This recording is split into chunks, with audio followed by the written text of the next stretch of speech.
And hello and welcome to Finsider Radio. This is MC Money, joined here by Certain the Creepy Soccer Dad and Houts MD. And ladies and gentlemen, after coming to you last week with a jam-packed show detailing all of Miami's moves during free agency thus far in terms of letting players go who have been with the team for a long time and changing the culture in the locker room, it is time for us to switch gears as the NFL heads into the second wave of free agency. Obviously, some big names still out there, most notably Ndamukong Suh, who, as of this recording, is considering the Rams, Titans, and Saints. It looks like the Rams may be the front runner. And I know I had reported early on that the Patriots were interested in him. He never did take a visit to the Patriots, but that doesn't mean they weren't interested. He just decided to go in a different direction. For our sake, hopefully he ends up with the Rams or the Saints, obviously not with the Titans. But just imagining Suh and Aaron Donald together on that line and Wade Phillips' defense, that is going to be one fun team to watch. But we're here tonight to discuss the NFL draft. And ladies and gentlemen, the draft is just over 1 month away. And the Dolphins, none of us know what they plan to do. They have done a good job and a bad job in free agency in the sense that a good job, they can take the best player available, but a bad job, they can take the best player available. And what I mean by that is some say they still need a starting caliber defensive tackle. I kind of disagree with that because I think Jordan Phillips will come on to his own now that he's not under Suh's shadow anymore. And Gottschall and Vincent Taylor came along strong last year, and I think they'll only improve. They need a linebacker to be next to Raekwon McMillan and Kiko Alonso. They need a tight end. They need a backup quarterback. They need a running back to pair with Kenyon Drake. I think they're pretty much set at wide receiver, and this is not a strong receiver draft anyways. Defensive end, they appear to be set with the retirement home group there they have with everyone basically over 30 years old except Charles Harris, and I think that's about it. And, really the Dolphins can go in any direction, and there's been all this smoke about drafting a quarterback early, trading up. Now the latest coming out from Peter King saying that the Dolphins may have a trade partner with the Indianapolis Colts if Josh Rosen or Baker Mayfield fall to number 6. The Dolphins may have to give up a second-round pick, probably a little more, to go from 11 to 6, but that is an interesting topic. However, all of us here on this show, myself, Houts, and Sutton, we are realists. When we say we are realists, we understand that it's quite possible that all 4 of the top quarterbacks, Sam Darnold, who appears to be going to Cleveland after his tremendous pro day in the rain, and Jimmy Haslam, the Browns owner, spotted talking at Darnold's parents in the stands. He's going to the Browns. Someone's going to the Jets at number 3. The Bills are trying to trade up, but you figure Rosen, Allen, or Mayfield are probably going to the Jets, most likely Allen or Rosen. After that, the Browns pick again, and then you got the Broncos who are in the quarterback market as well. But we may see a lot of teams trading up to get into that top 5 to get their hands on a quarterback. But let's say all of those quarterbacks are gone by the time the Dolphins get on the clock. And let's say they don't want to trade away their assets, their draft picks, to move up in the draft to get one of these quarterbacks. Well, then who would they draft? And the Dolphins have tried unsuccessfully over the past several years to get a solid linebacker who can be on that field and be a solidifying force in that lineup. Years ago, if you remember, Ryan Shazier, who was on the road to recovery, showed up to the draft in an aqua suit. The Dolphins were going to draft him that night. His father, a team passer for the Dolphins at that time, and the Dolphins were set. The Steelers, however, of course, the Steelers with their linebackers, traded up in front of Miami and drafted him. Dolphins tried to trade for Kiko Alonso. Kiko, he has his critics, he has his supporters. We don't know what goes on in the schemes and who he's trying to cover for, but he hasn't been terrible. He hasn't been great either. He's been okay. Of course, they drafted Raekwon McMillan last year in the 2nd round from Ohio State, and very first play, special teams, he tears his ACL.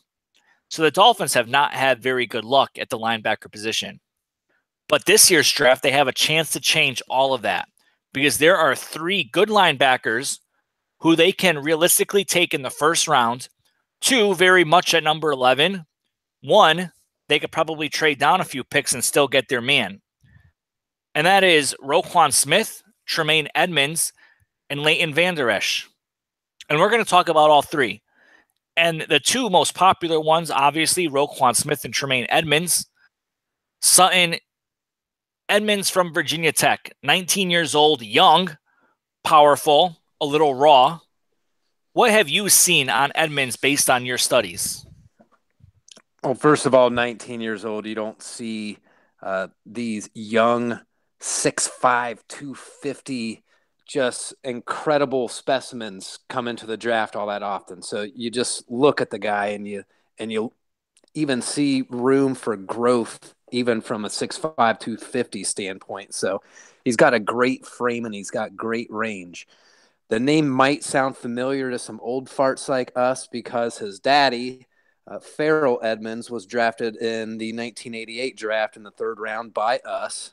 He was a tight end out of the University of Maryland. And Tremaine's brother, Trey, was an undrafted free agent for the Saints this past year, and he played alongside his brother Terrell at Virginia Tech. So there's the family pedigree there. So you gotta like the football character there.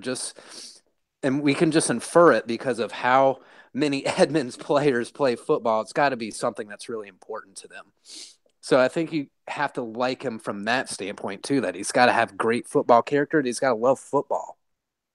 But when you look at his tape, and one of the games that I was lucky enough to watch live, I don't get a chance to watch too much college football during the season, but one game that I did get to catch was when he played, ironically enough, the U, and had 8 tackles and a sack, and it looked like he was just all over the field. And I think he is the one niche in our linebacking unit that's really lacking right now, because you can make a case for both playing Kiko or Raekwon McMillan at middle linebacker. It seems like to me that Kiko is more of a 2-down run stuffing type of a linebacker now, and that to me is a middle linebacker. But we have this young guy that we just drafted who, and I'll talk about some Ohio State linebackers later, but he was a phenomenal Ohio State linebacker, Raekwon McMillan, and we might want him to be starting at middle linebacker and being the quarterback of that defense for us and growing into that role. And I really thought he was one of those players that would develop into a captain very, very quickly, as he did at Ohio State, which is kind of a rare thing to do. But back to Tremaine Edmunds, the guy, he has great sense of pass coverage. And the one word that I'll use to describe him is range. And that is the one thing I think our linebacking unit is lacking, is a will linebacker. So will, of course, I mean the weak side linebacker. He is able to cover sideline to sideline and cover running backs and tight ends coming out and pass routes. And he has shown all the ability to do all those things. He has awareness in zone as well. I think the one weakness is he's more of he reacts more than he does anticipates, and I think he'll need to get better at that. At the NFL level, you can't get away with being reactive, because that's basically what we saw Kiko Alonso do last year, and we saw the downfalls of that.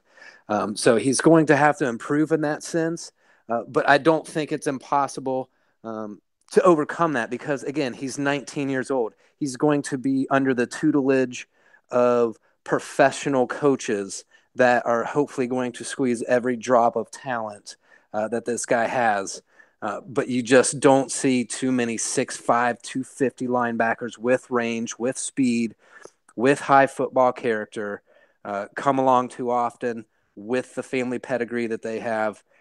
Snatch them up if you can. Yes. How's Go ahead, man. Sorry. I was on mute. Transition ass, no problem. Yeah. So how's when you hear the talk about Tremaine Edmunds, who many believe the Raiders have their eyes on, and ironically enough, the Raiders are picking right before the Dolphins at number 10, obviously if the Dolphins stay at 11. The next best guy, or some say he is the best guy in the draft, is Roquan Smith. Me personally, I'm a fan of Roquan. I love Roquan. A little undersized, but for me, here's the thing, and I said this a few months ago when I was watching tape back in December. or January, whatever it was. I said elite talent finds a way to make elite plays. And Roquan Smith is elite talent. Who cares if he's a little undersized? If he has the passion, if he has the dedication, if he's ready to go and make an impact, he's going to do what it takes to make it happen. Before I steal more of your thunder, let me just also add this caveat in there. As of this moment, or as of actually a few days ago, what I've been told, is that the Dolphins prefer Edmonds to Roquan. I don't know how much. I don't know if it's a smokescreen, but that's what I'm hearing out of Davey right now. But I know you've watched a lot of tape on Roquan Smith. You've done film study. You are the Roquan Smith guru. What have you seen from our boy Roquan? Yeah, first let me just quick touch on the linebacking core. I mean, we've all said it. Kiko had a great first season here in Miami. Didn't quite do the same thing that we expected last year. And Raekwon McMillan, I mean, what a stud the Dolphins drafted. We had all had high hopes for him. He already earned the starting spot in the middle of the defense. And then he got hurt on special teams, which is a huge blow to this team. I think it set the Dolphins back, and that was just the start of a downward spiral for this team after Tannehill and then Raekwon McMillan. I love what Sutton said about Edmonds. You can't fault a guy. He's 19 years old. I mean, the sky's the limit for him. The potential's there. Rangy, big linebacker. I've heard comparisons to Brian Urlacher, whether or not anyone can ever fill those shoes. But, I mean, if the Dolphins end up with Tremaine Edmonds, they're getting a great player, and they got to be happy for that. But in my opinion, Roquan Smith, the linebacker out of Georgia, he's the best linebacker in this year's draft. He's 6'1", 236 pounds. You mentioned a little bit undersized, but in today's NFL, I mean, these linebackers can do it all, and Roquan Smith is that guy. Sideline to sideline, excellent coverage. I don't know if there's a better coverage linebacker in this year's draft. So, I mean, that's something Miami struggled in for the last decade, is having linebackers who can cover tight ends, who can cover the middle of the field and man their station. And Roquan Smith, I mean, he doesn't take any of those false steps. You see what Tremaine Edmonds could become. I think that's where Roquan Smith is right now. And maybe he's not as young.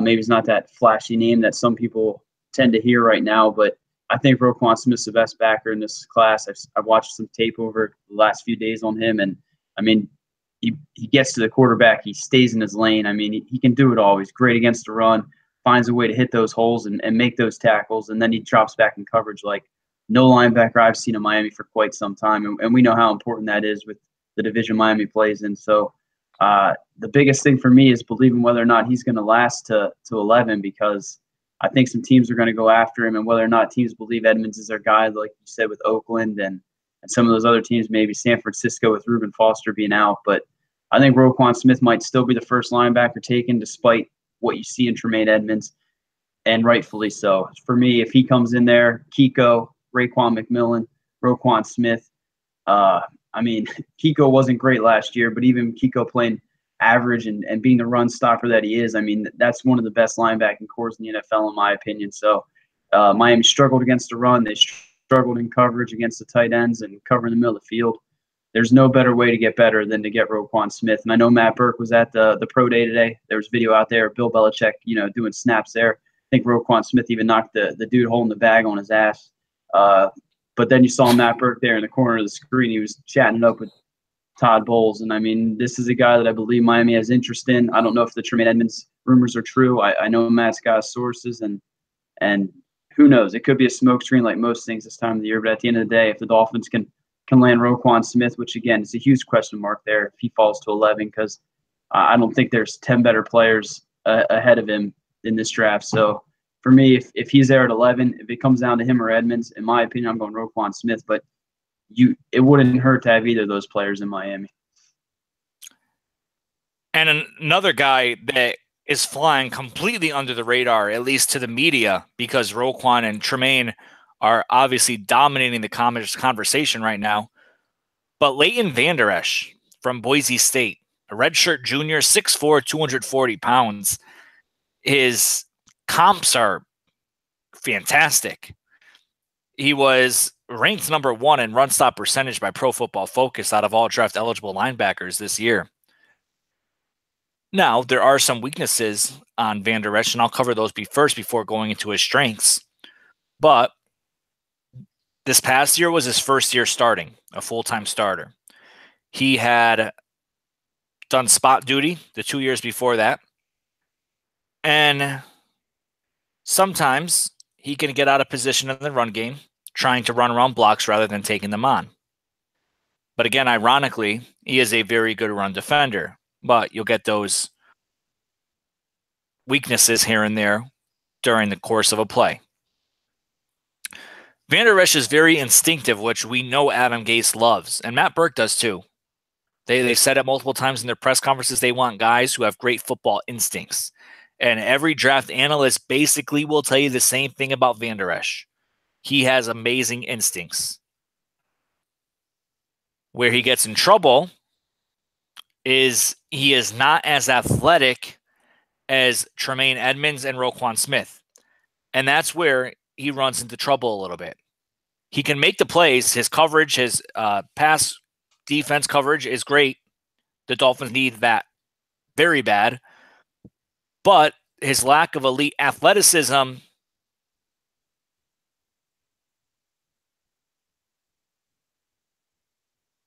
to grow as this draft, and he likely will be an instant starter when drafted. Many are projecting him to be drafted in the first round, probably middle to late. So if the Dolphins miss out on Roquan and Tremaine and want a linebacker, they can trade down a few spots and still probably get their guy.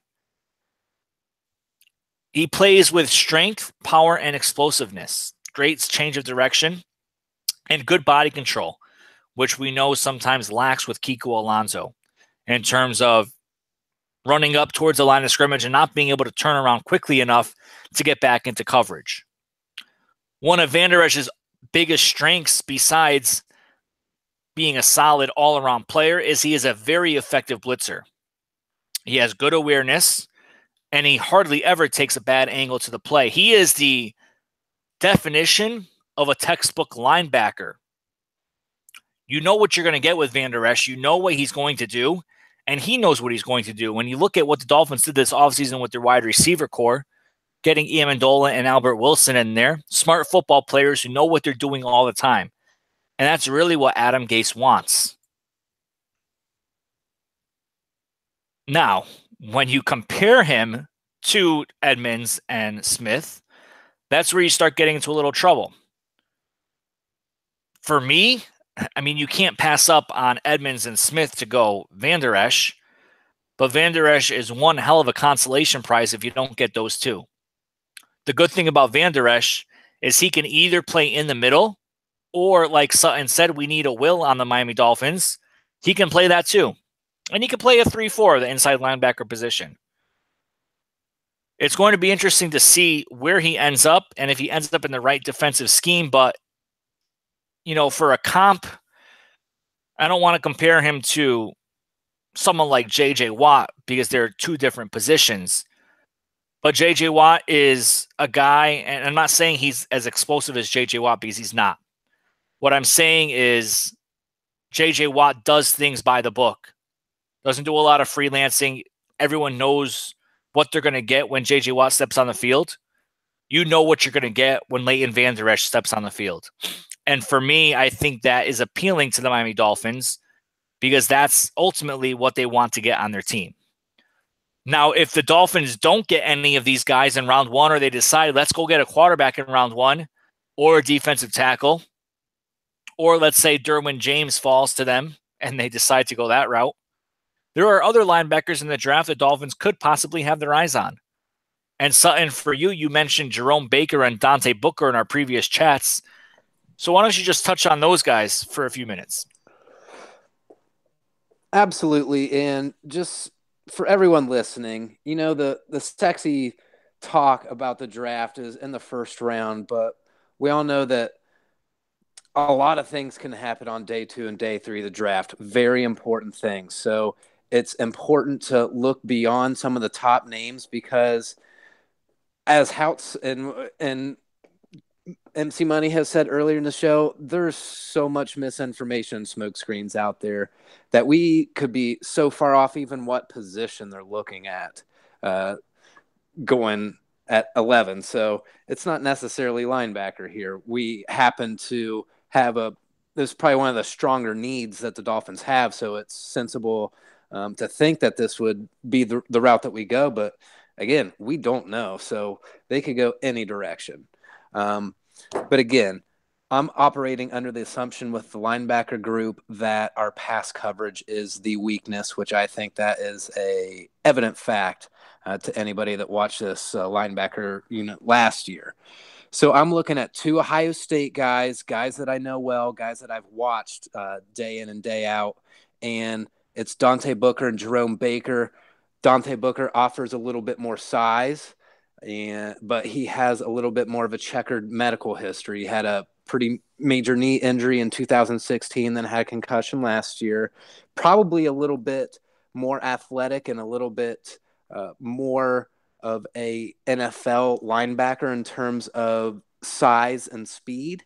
But Jerome Baker, he's one of those guys that just finds a way to make plays. He's a little bit on the smaller side. He's like 6'1", 220, but he's got excellent speed. But he doesn't really offer anything in terms of shedding blocks and being a consistent run stuffer. But we're looking for a niche linebacker there. We're looking for some nickel linebacker snaps, and I think that was a big weakness for us last year. We didn't have a very good nickel unit, and thinking about how many times NFL teams go to 3 and 4 wide receiver formations, we need to have a better nickel unit. So even to get some day 2, day 3 guys like Dante Booker or Jerome Baker, if we can get those type of guys even to get just a few snaps a game and to get their speed and athleticism out there, they can cover running backs, they can cover tight ends. They did both very well at the college level. I think their athleticism translates to the NFL. It's going to be a matter of, for Booker, can he stay healthy? And for Baker, can he put on a little weight and still maintain his athleticism? For you, Sutton, if you're looking to draft either one of those guys, what rounds are you looking at? I'm thinking you're looking at day 3 guys. So you're going to be looking maybe starting to look late 4th, early 5th for these guys. And do you think with that late round of a pick, they can come in and be an instant starter alongside McMillan and Kiko?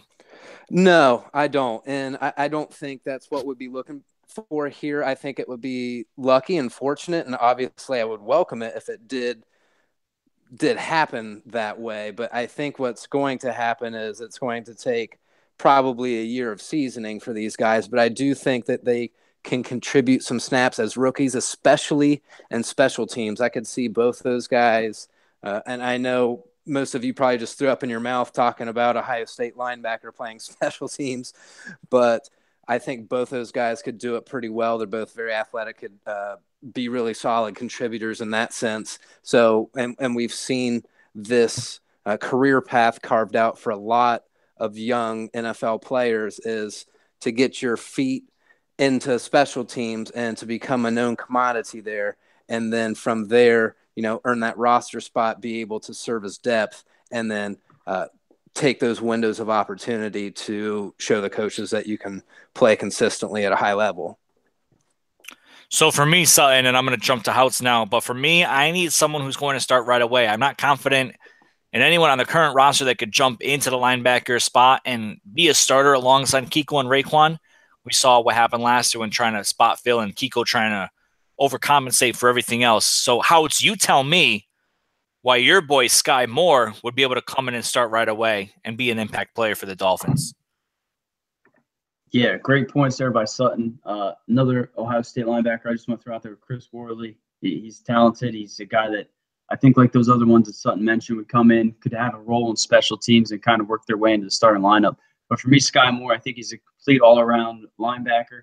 I think he's going to be taken somewhere in that 3rd to 4th round, in my opinion. But I think he has all the traits and intangibles that you need in a linebacker. I mean, I think he can play all the positions. He's good against the run, but terrific against the pass. I know that Pro Football Focus, they rated him their 2nd highest rated linebacker in coverage last year, right behind Roquan Smith. So, I mean, that's huge there. And again, that's what Miami needs. They need a guy that can come in there that can cover the tight ends. They can cover the underneath routes and just be a playmaker. I think that's what Sky Moore is. He's a little bit undersized, like we talked about with some of these linebackers, but in today's NFL, that's what you need. You need a guy that's, quick, fast, but can still make those big hits and make the sure tackles. And I think that's what Sky Moore can do. If Miami doesn't get a Roquan Smith, a Tremaine Edmonds, or even a Van Der Esch, I mean, those are the guys you look at. And I think he has all the intangibles to be a complete player. I think he could come in there right away and start opposite of Kiko Alonso and Raekwon McMillan. And I think he has all the traits. So for me, Sky Moore, I mean, that's one of those mid-round picks that I think can come in there and be the starter that Miami needs. So we talked about Sky Moore. We talked about Jerome Baker and Dante Booker as possible fallback options for the Dolphins. And I'm going to bring out one guy who is a tremendous story. And by now you probably know that I'm talking about Shaquem Griffin from the University of Central Florida. This dude is an absolute animal. One hand, isn't even invited to the combine, gets a late invite to the combine, shows up, and just absolutely crushes it. Runs a 4.38 in the 40-yard dash, the top time out of all linebackers, by the way. He throws up a tremendous amount of bench press reps, 20 of them, with one hand. Obviously a prosthetic hand on the other hand, but basically one real hand, 20 reps, and he came in thinking he'd only do 5 or 6. 117-inch broad jump. When you compare that to other linebackers, you look at the bench press, and Griffin ranks right there with the rest of them. This guy is a dude that is not going to be stopped. He was also a top performer in the broad jump. Shaquem Griffin, for all that he has gone through after having a rare prenatal disease where he lost his left hand, he was named American Athletic Conference Defensive Player of the Year in his first year as a starting outside linebacker in 2016. Again, in 2017, he was a first-team all-conference choice. Dude had 74 tackles, 13.5 for a loss, a team-high 7 sacks, 1 interception, 3 pass breakups, and 2 forced fumbles with one hand. Now, the funny thing about UCF, University of Central Florida, is they saw how great of a prospect he was. So what they did is they signed his brother, Shaquille Griffin, and got him to get to UCF so they can get Shaquem. And Shaquem came. Shaquem conquered. He possesses great athletic ability, a smart player who processes the game plan and executes. Again, another great trait that Adam Gase loves. So he may be a choice for Miami if they don't get one of their top linebackers. When he goes to hit people, he looks to punish them. He does not let anything go and throws all his energy out there in every single play. If he comes to Miami, he's going to be in the outside linebacker position. That's where he is best. So McMillan would stay in the middle, or they move Kiko back to the middle, where he excelled his first year, and they move McMillan and Griffin on the outside. Great burst when edge rushing, accelerates very quickly off the snap. Remember, he posted 18.5 sacks over 2 years as an outside rusher and blitzer. Weaknesses? Yes, everyone has weaknesses. From NFL.com, his contact balance is below average when challenged by power. He has trouble disengaging from blocks, which is obviously a concern, and probably part of that is due to the fact that he has one hand. Since he only has one hand, he has little margin for error in everything he does. He had a great combine, like I said at the top of the introduction here for Shaquem. And many people were saying, oh, this is going to push him up to the second round, to the third round. He's projected by many to be in the 5th and 6th round. I don't think a combine performance should push you all the way up to the top there, going from round 5 and 6 to round 2 or 3. I think that's a little unrealistic to think just because he did great in underwear. But the thing is this with Shaquem. You can say he's going to get drafted in the 5th round or the 4th round, probably the 4th round, maybe the 3rd if a team reaches on him. And you look at 4th round players and you say, well, they're really not starters right away. But the thing about this guy is ever since he was able to, he has proved every single person wrong. He strives off proving people wrong. He strives off shaking off all the doubters. And there is no doubt in my mind that whatever team he ends up on, he is going to do the exact same, and he's going to work his butt off to make sure that he proves everybody wrong. And if he becomes a Miami Dolphin, I'm going to be proud to have him on my team. Now, Sutton, when you look, before we wrap up the show here, when you look at all the linebackers we talked about, and let's start with the top tier, Roquan, Tremaine, and Van Der Esch. Out of those guys, let's say all 3 are on the board at the same time. Who are you picking? Well, I'll narrow it down to Smith and Edmonds right from the get-go. I think they both offer something. You made some great points about Van Der Esch's game. I just happen to think that what he would bring is not necessarily the niche that we're looking for at linebacker. My heart and heart, I think Roquan is probably a better overall linebacker, but I'm going with the specialization of what Tremaine Edmonds brings, and that is pass coverage, and he brings that in spades. His comp for me, really, and it's a pretty recent comp, is Zach Cunningham, who out of Vanderbilt, a tall, lanky guy that had range and speed, and Zach Cunningham had a pretty good year for the Houston Texans last year, I believe, is who he played for, and I would expect Tremaine Edmonds to be able to step in and make his mark fairly quickly.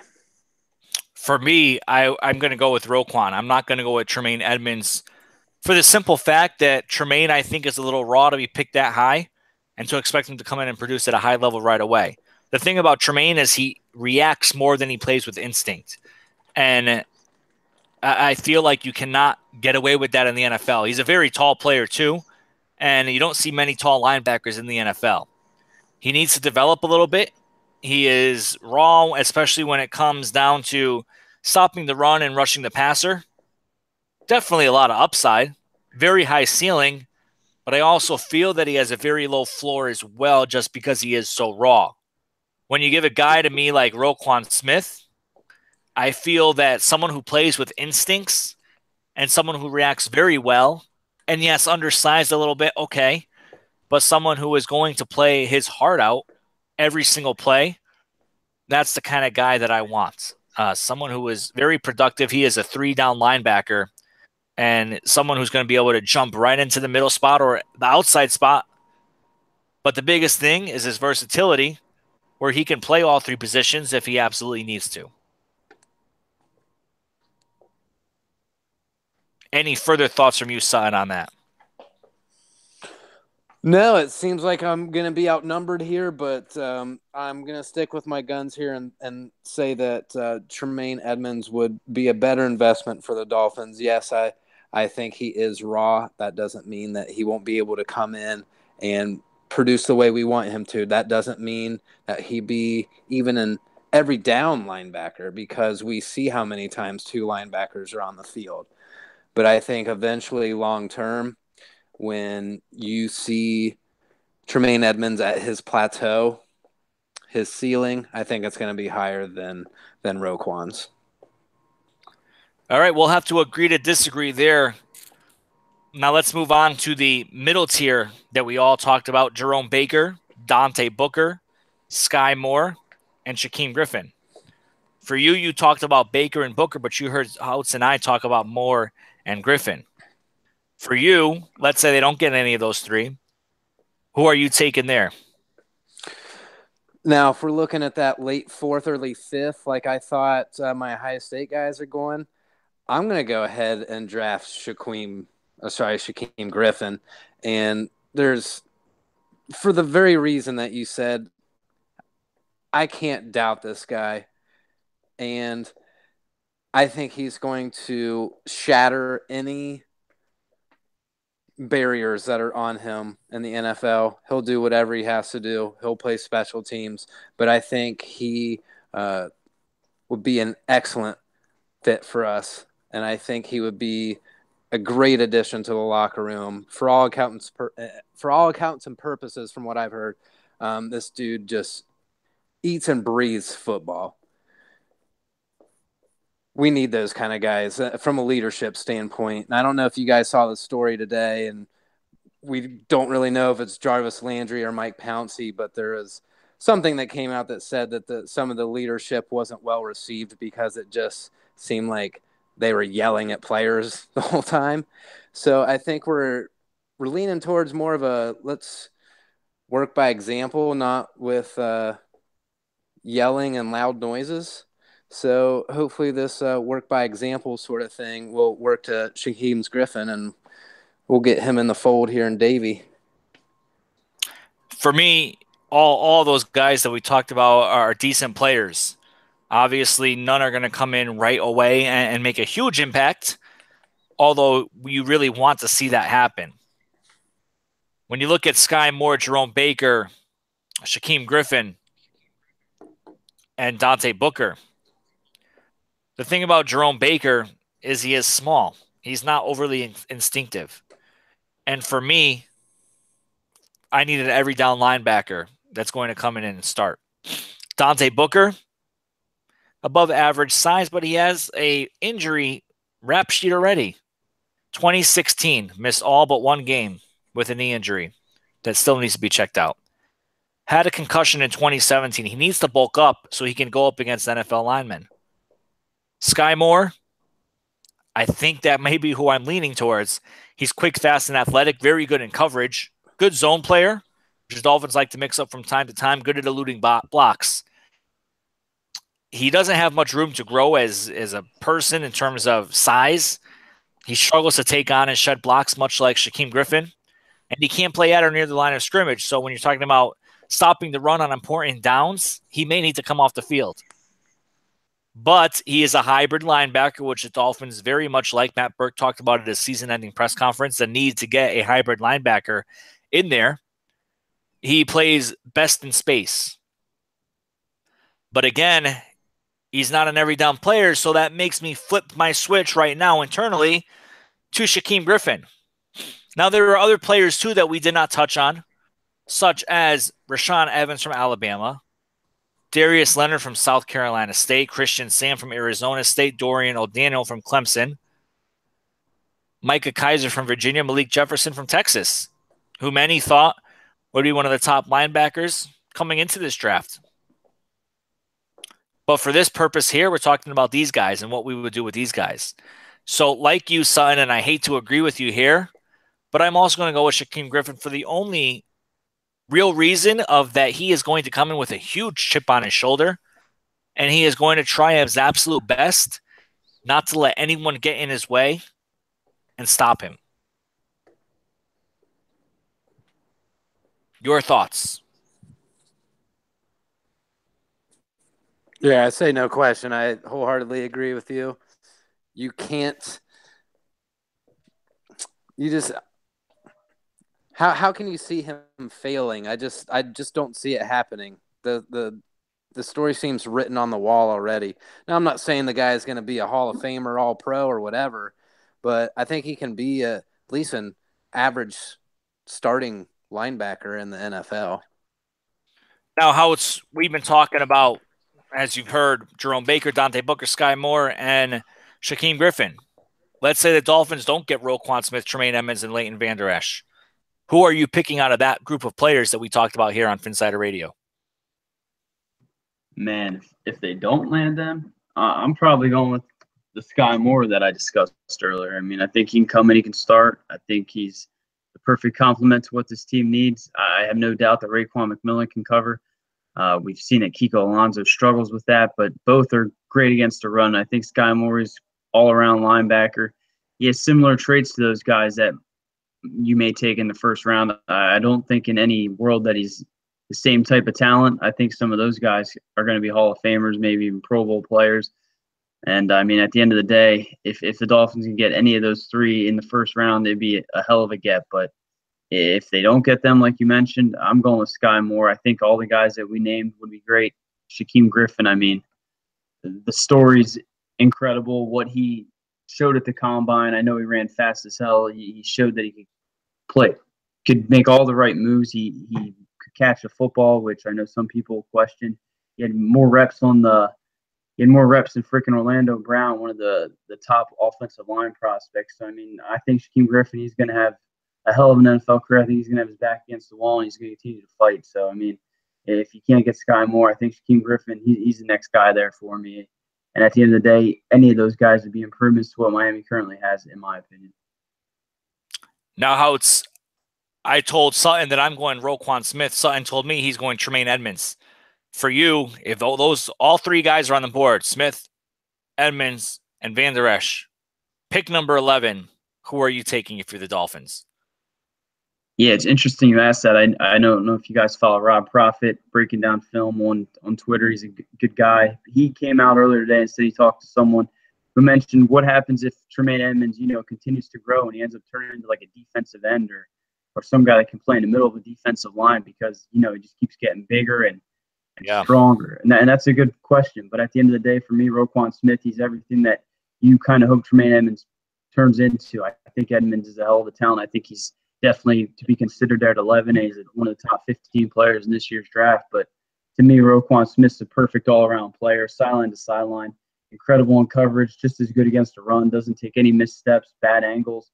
I mean, I think I saw watching one of the NFL Network specials, they said it everywhere he goes, he's been a leader in the locker room.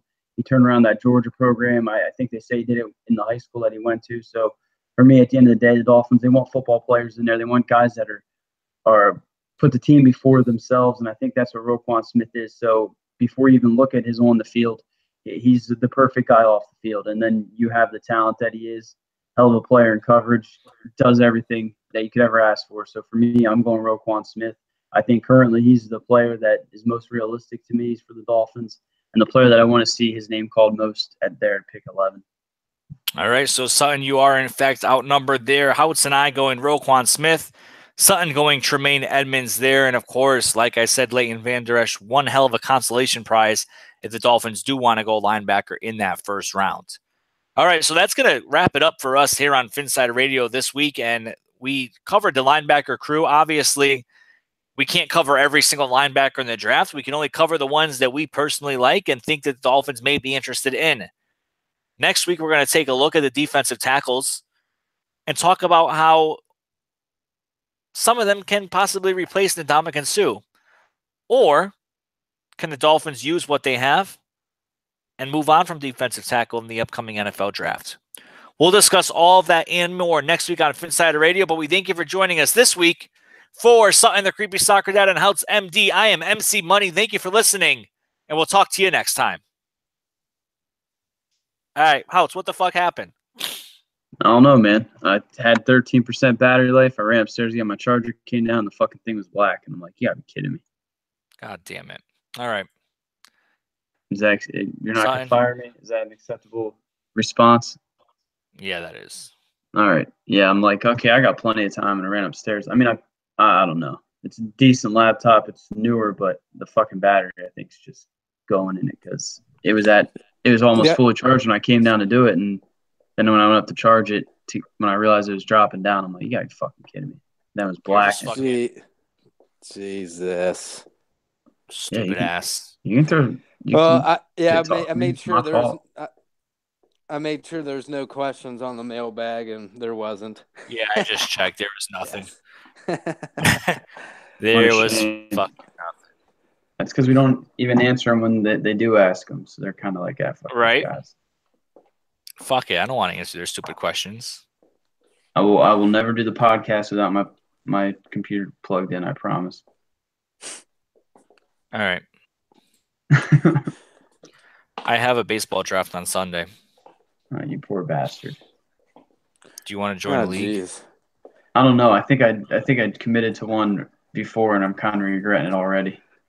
How can you do? How can you? I don't like baseball that much. It's I was excited for back when I was like, okay, this is season, and now the draft's coming. I'm like, I don't give a shit about baseball. I'm just pissed at the draft. I'm just pissed that the draft is so fucking far away. Yeah, like how does scoring in fantasy baseball even work? Is it done like rotisserie, or are you guys doing like week to week stuff? And there's just an uneven amount of games played when you're playing someone else. There's all different formats. You can play roto. You can play week to week, head to head. I played last year in head to head, and you get like 1 point for a single, 2 points for a double, 3 for a triple, 4 for a home run, 1 for an RBI, 2 for a stolen base. Get some pitching stats in there as well. They pretty much play the same amount of games each week, but the pitching is where it gets crazy because you might have 2 start pitchers 1 week, and you might have like 10 starts in a week, and the other guy has 7, or vice versa. So that's where it gets a little crazy. Yeah, and I've been in leagues where you can't go like over innings and shit. It's fucked. Oh, really? Yeah, I think it was a roto league last year, and it was like your pitcher could not go over so many innings for the year, and it just got fucking nuts. And baseball's too long. And then you're at work, and like the lineup changes every day, like right before the game starts. You're like, fuck all of you. Shit. Yeah, it'd just be too much of a pain in the ass. You're happy. You're a happy Yankees fan. Are you really a Yankees fan? I am. Fuck off. Pirates fan. That's why I don't give a shit. Fucking douche. Nah, I don't even care. All right, guys. Pretend. Take it easy, dudes. All right. Later. Bye. Later, dudes.